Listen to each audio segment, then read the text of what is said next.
Welcome to the Independent Schools podcast with me, Juliet Corbett. I'm absolutely passionate about adapting best practice and research from the business sector to address the real-world challenges being faced by schools. In this podcast, leaders of independent schools will learn actionable tips and strategies to strengthen their school's income streams, be it through fees, fundraising, or commercial ventures. So thanks for joining me today, and let's jump straight in. Hello and welcome to this week's episode all about resilience for school leaders and fundraisers.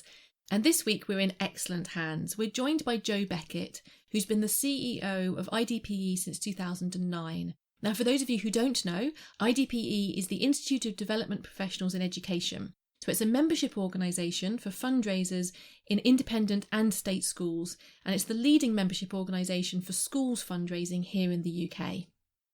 As well as being IDPE's CEO, Jo is also a qualified psychologist and an executive coach. She's trained to teach resilience and mindfulness, and she specialises in executive coaching in the education and charity sectors.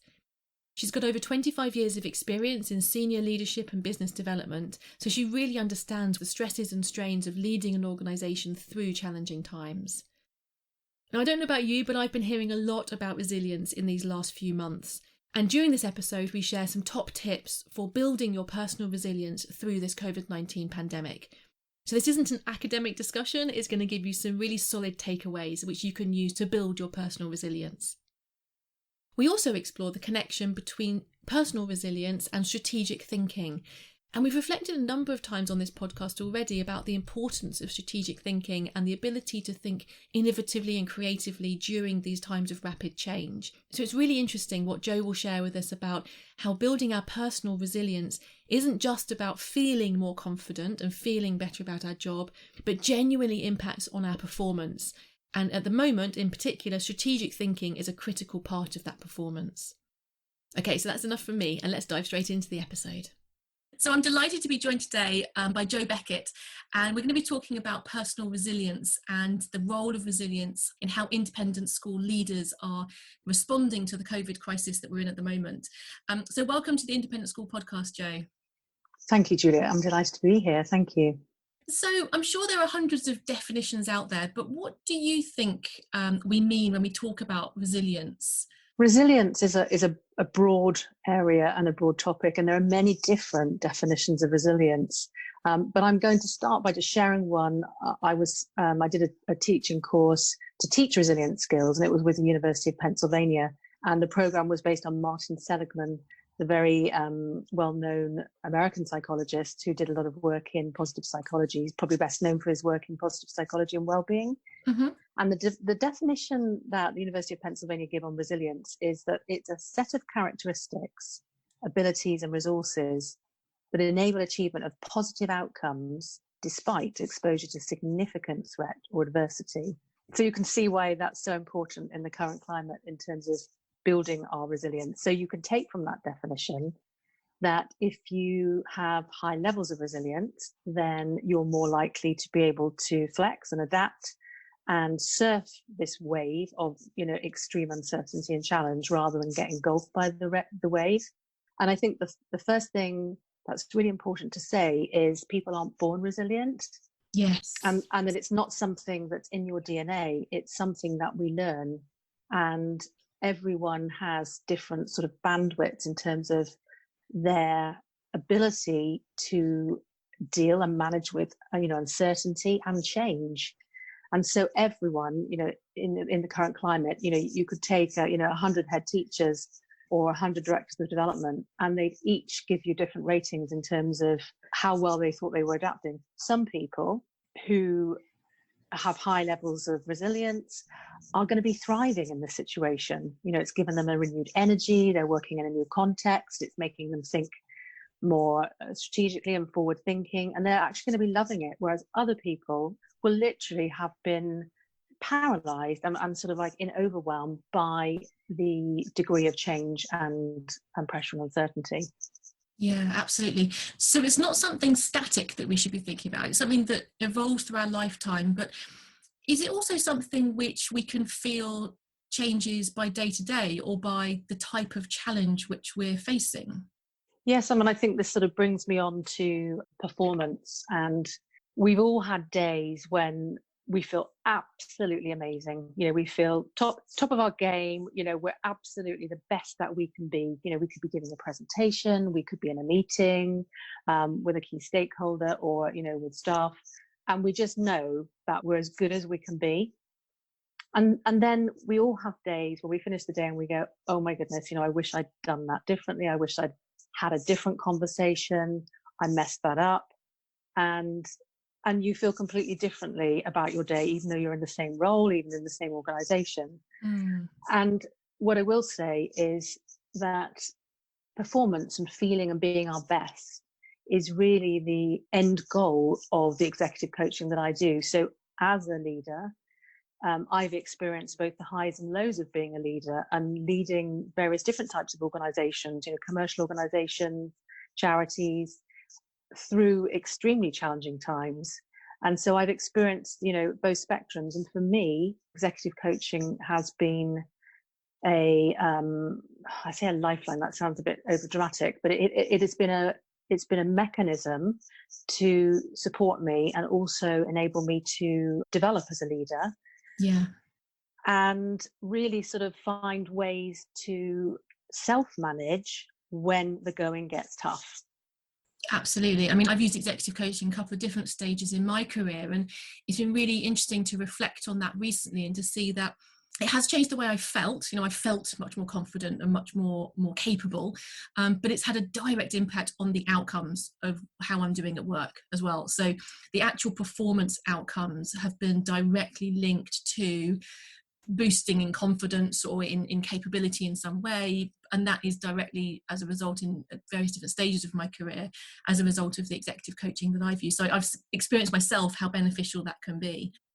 So I'd be interested to know how you have found this has played out during the COVID-19 pandemic. So I mentioned just a few moments ago about things changing on a kind of week by week or day by day basis. And I've seen on the conversations that I've had and the way I've experienced it, that it does seem to sometimes be that the crisis that we're going through feels like it's exacerbated that up and down fluctuation of having good days and quite challenging days, and people really feeling that they need to strive to be the best they can be in order to really surf the wave of optimism and creativity which is out there as a silver lining.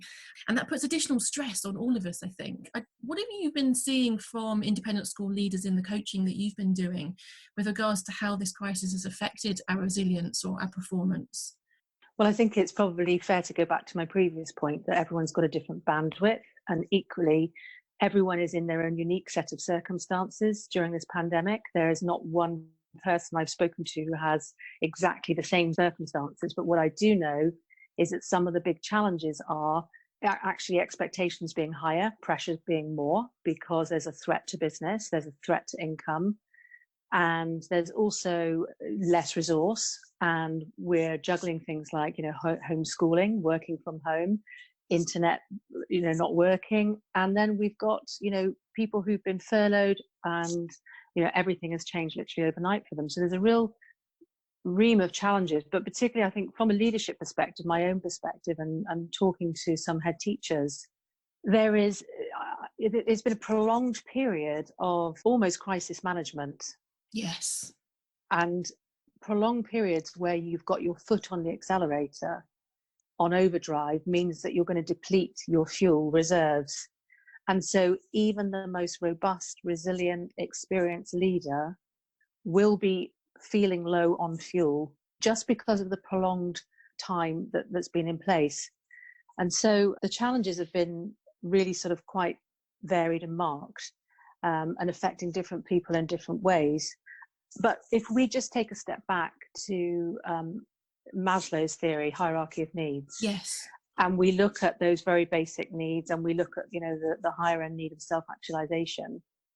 Many of us will have been faced with a situation where we've fallen back down that ladder. So we're thinking, is this organization sustainable? Will I have a job? How will I pay my mortgage? How will I look after my children? and it may not be that marked for many people, but for some it will have impacted. And even if it hasn't impacted economically, it may have impacted in terms of health. Maybe you've got elderly parents, maybe you have a member of your family that's vulnerable. So you are actually right back to the bottom of that hierarchy of needs. You're in sort of survival mode. You're thinking about health, living, breathing. You're thinking about shelter, food. And actually, when we're in that survival mode, our brains are going back to a different time. So all this pressure to sort of innovate and think strategically and, take risks. And actually what's happening physiologically is our brains are in that sort of very early stage of development where we're in fight or flight. That inhibits that part of the brain that actually we need to call on right now. And that for me is the nub of why executive coaching is so powerful. Because many of the people I've been coaching over the last few weeks, intensively as part of IDP Live, have been affected, by the various challenges, individual challenges, and their brains, you're not in a place to think clearly.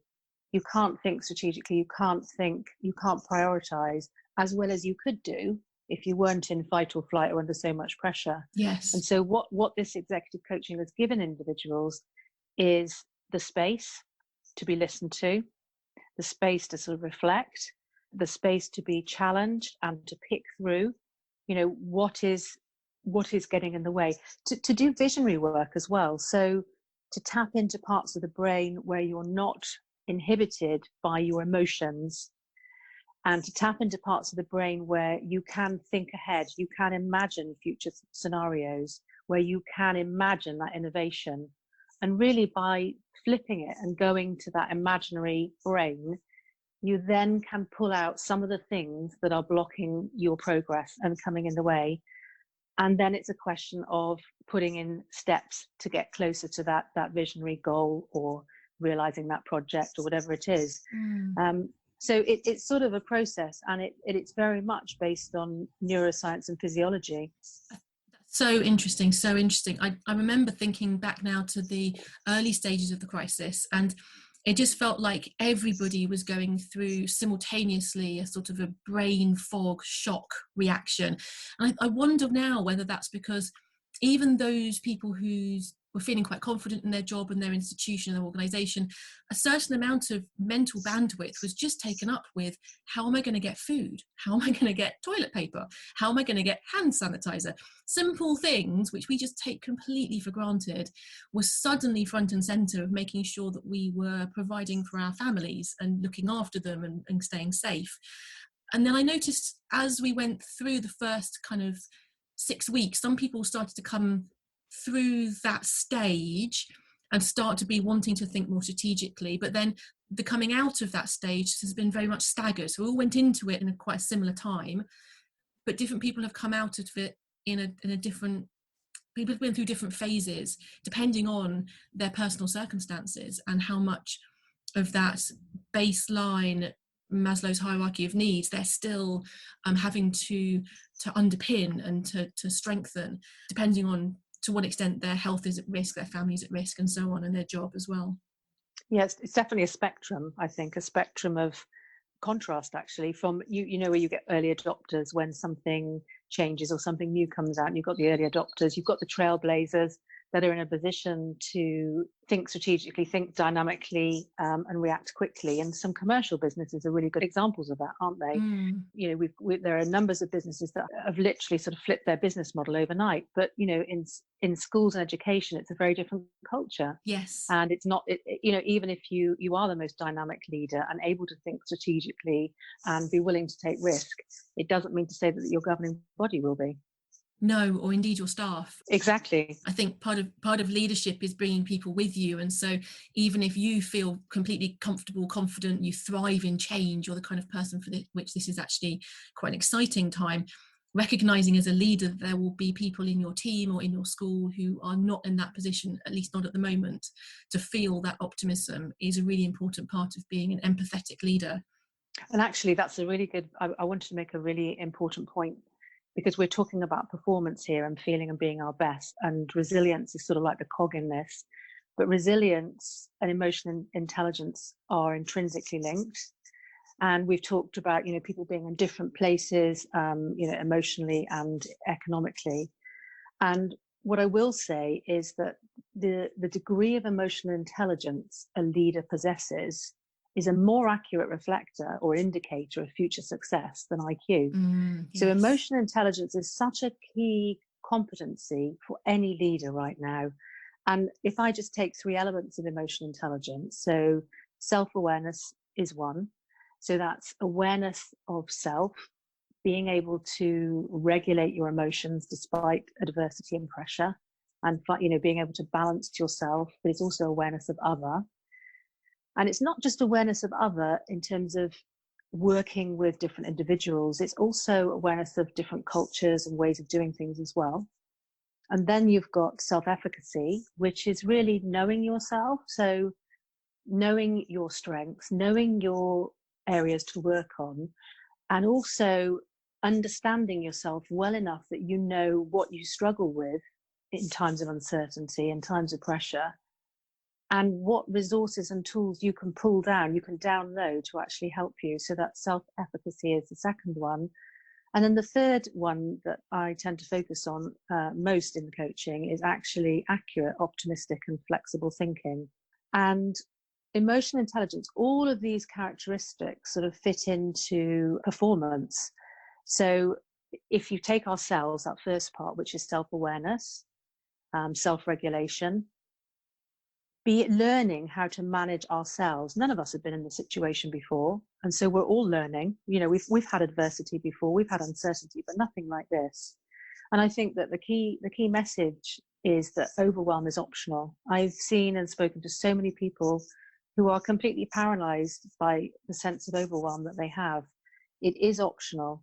And it really is down to us as individuals to start noticing what helps us to self-regulate. For some people, it's going to be going running, once a day in the morning. For other people, it's going to be meditating before they go to bed.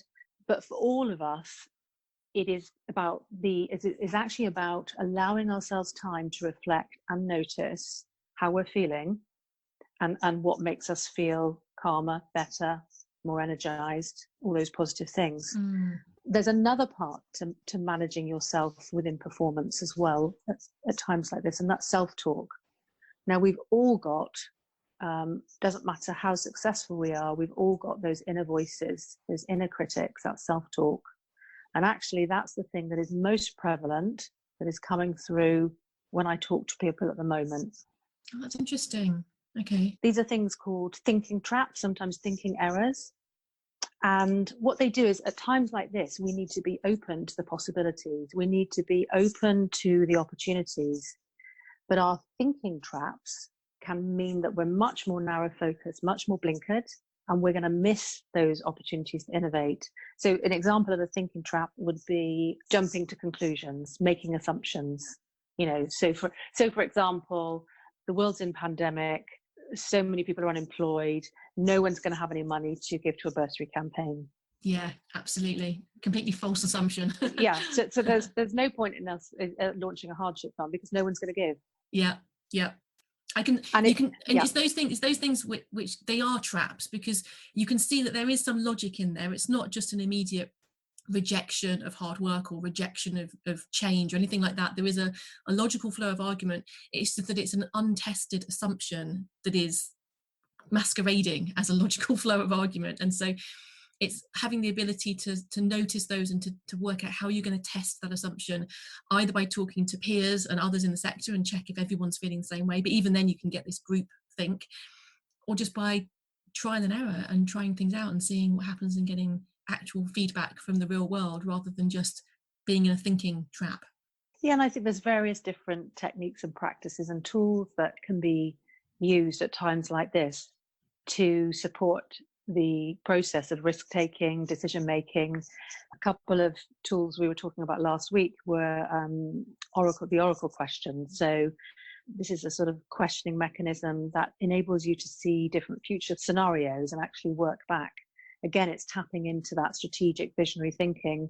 Another one is putting things into perspective by looking at best, worst, and most likely outcome. And these are all techniques, that I've used over the years that have helped me, mitigate risk and optimize opportunities. Absolutely. And the other area which I think is really interesting, we've touched on kind of strategic and visionary thinking. And strategic thinking is something that's fascinated me for ages. Anyone who knows me knows I'm slightly obsessed by strategy.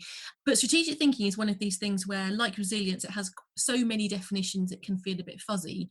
But it is this ability to plot out through time how things may evolve over time and what might change, the cause and effect that might come into play, the possibilities that are open. And it is about widening your thoughts and having that divergent thinking where you're saying no idea is a silly idea, no thought process is to be rejected. Let's just throw everything open and see what happens when we follow these trains of thought to their logical conclusion, and then only then taking the decision about what is the strategic choice that the organisation is going to make. And there's this clear link there between strategic thinking and this resilience and emotional intelligence. Yes, absolutely. Because you just talked about divergent thinking, and to allow ourselves to sort of not have any blinkers or barriers, we need to be feeling safe, we need to be feeling calm. And if we're not self-regulating, and if we're not able to bring down our levels of anxiety, discomfort, I don't know how extreme they are and different in different people, but if we can't bring ourselves down to a calm place, then we can't tap into this prefrontal cortex, which is going to help us think strategically. And there's also, I think, the thinking traps play a role here as well, Juliet, because if for many of us, we rely on our ability to sort of assess risk to sort of help us do our jobs. But sometimes, particularly when we're looking at strategic thinking, applying that filter isn't actually helpful. And this is where coaching actually unlocks those limits, those self-limiting beliefs. You might come up with an idea. It happened this morning in a coaching session where someone had come up with an idea. But then someone had said something and it's like, oh, can I really do this? And well, if that's true, then this. And you talk yourself out of it before you've actually got the idea off the ground. And so I think what coaching gives is a safe space to explore a possibility and to look at, some future possibilities and outcomes, some risks, and actually assess them and decide if and how you want to take it forward. So I think that it plays a really important role, certainly as a team. Now we've done IDP Live, we've innovated, we've taken a risk. We're going to be looking at the feedback, pulling together the intelligence, and we're going to be doing some strategic work over the summer to say, how do we move forward with this? How do we realize future possibilities to enable more schools to develop professional fundraising programs? Yeah, absolutely. And that strategic thinking, you're right, it is about opening up in a safe place the exploration of ideas. And I think something that sometimes holds teams back is the type of meeting etiquette or process that we're used to, whereby if someone comes up with a bright idea, then they often get landed with it within executing it. And so that actually holds people back from sharing good ideas. So this idea around the fact that you can throw all sorts of things out into the open, be it in a coaching session or a team strategic session or whatever it is, it's a safe place in which you can throw lots of ideas out. Nothing is silly, nothing's rejected out of hand. And then everything is kind of assessed based on its potential rather than just on its risk and its downsides, on the understanding that you're not going to be able to do everything.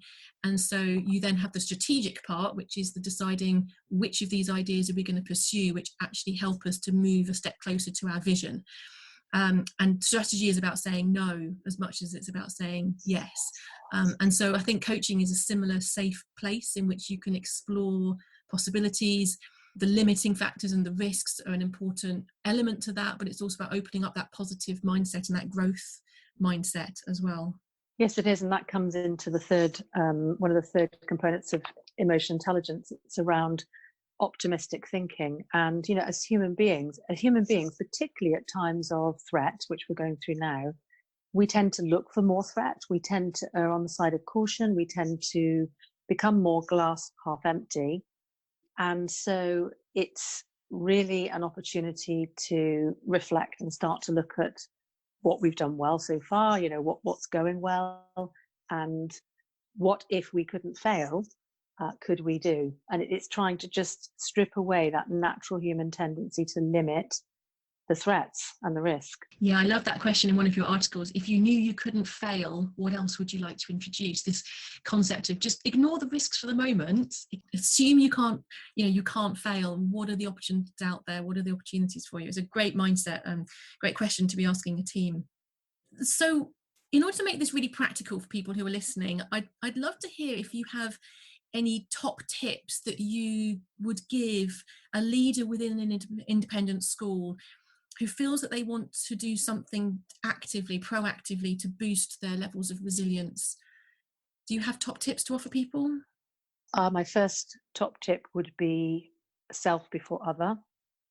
I think that as a leader, you will have been pulled in so many different directions, not just with work, but family situations as well.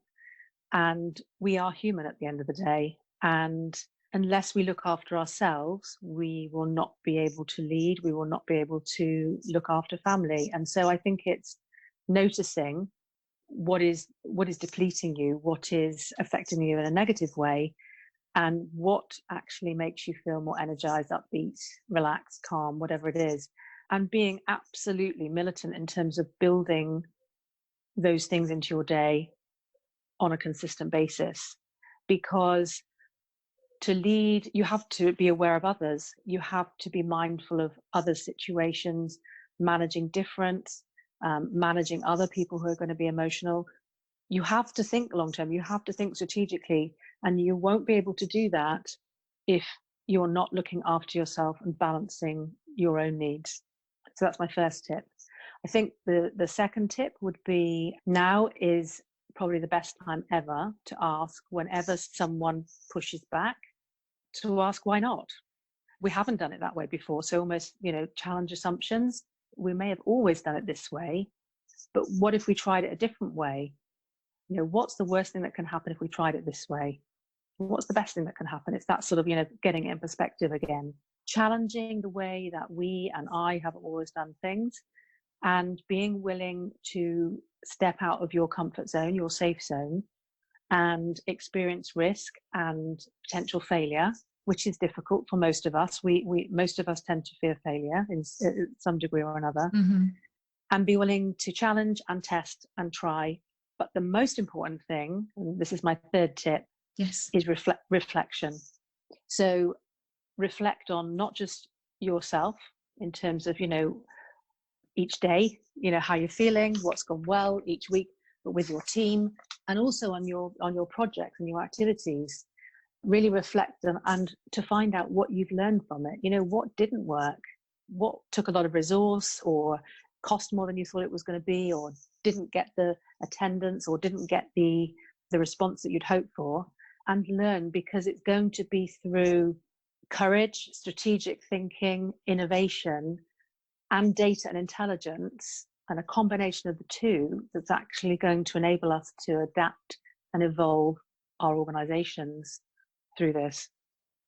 Absolutely, I love that. So 3 top tips there: self before other, looking after yourself before others, have a questioning attitude of why not, and helping others to feel open in the way that they share their ideas and so on. Fantastic.